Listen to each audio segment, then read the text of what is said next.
Hey friend, Roger Christofferson here again with another first listen review.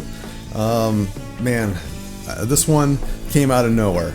I have to admit, this one almost slipped through the cracks. Just heard about it the other day and I was like, oh crap, I didn't know that was coming out. But I was very interested because I had just done a review last year of John Mellencamp's reissue of Scarecrow. And so this one just came out here yesterday, and I was not expecting it. The title of it is Orpheus Descending, and I kind of knew what to expect with this. And the one thing that kind of like caught my attention quite a bit was the fact that Lisa Germano was going to be back on violin on this one. And in case anybody doesn't know who that is, she I don't know if she performed on the last one or not. She may have, but I didn't look into that first. But she may have performed on his last album. There's Strictly One I Jack, but I didn't check. But she was his violin player, like back, I think from like mid '80s to the mid '90s. The exact years I don't remember, but hasn't been with him for quite a while as a main part of the band. But I mean, the rest of his band has been with him for 20 plus years. I mean, he's very loyal to his band, and his band is very loyal to him. Some people have obviously come and gone throughout the years, but the backbone of his band for the last 20 some years has been the same guys. And the style of his music has definitely changed since Scarecrow.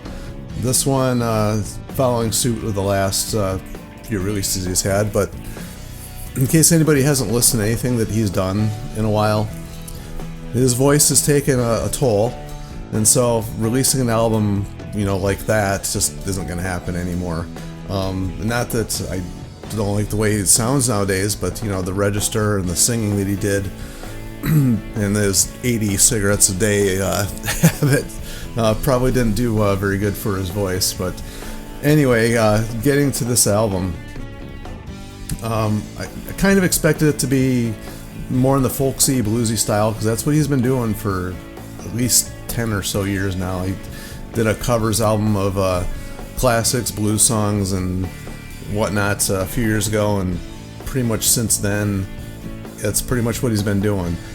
You get out there, play a few concerts and stuff, and doing the old songs, but I don't know, the way he's sounding on this one, I don't know if that's going to be something that he'll be doing anymore. I know he's out there doing like an acoustic type thing right now, but seems like that might be just what's going to be in store for him for the rest of his career. I don't know. He is 71. He doesn't look 71, I'll give him that. He looks, seriously, looks like his guy is still in his 50s, but he's his voice is, on these songs is sounding like it's weathered, let's put it that way. I'm not bashing on it, because I actually enjoyed this album quite a bit. I really, really enjoyed this album, more so than any of the last like 3 or 4 he's put out. I would say it was really unexpected for me to like it this much. There's nothing rocking on this. There's really barely anything upbeat on it. Like the last song, Backbone, is probably the most upbeat, and that's really not that upbeat. One thing that about John Mellencamp, he's always been very vocal about his opinions, and he's Scarecrow is kind of political. Yeah, that's when all Farm Aid things started. That's kind of when I took notice of him. I knew Pink Houses and Jack and Diane and all that, and didn't really reach out and grab me that much back when it first came out. I remember when Crumbling Down came out and the next album, I was like, oh, that's kind of cool.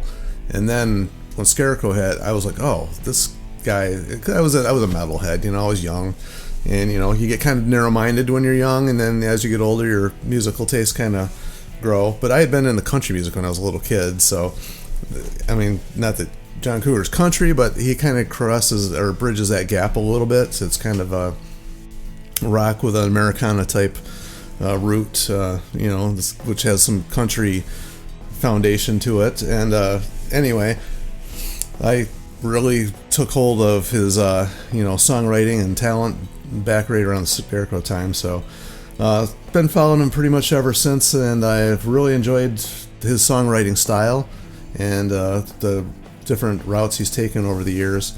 And the point I was getting to was that even though he's very vocal about his beliefs, and he doesn't shy holding back his opinion or anything like that.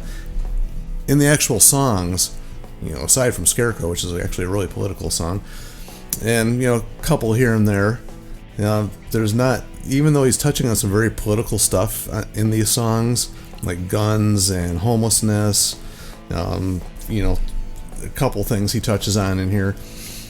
He doesn't really shove opinions down our throat. It's just kind of like singing about the stuff. Like there's one song on here he's singing about the divide we're having in the country right now, without taking sides, which some singers, songwriters have done, and probably to the detriment of their career.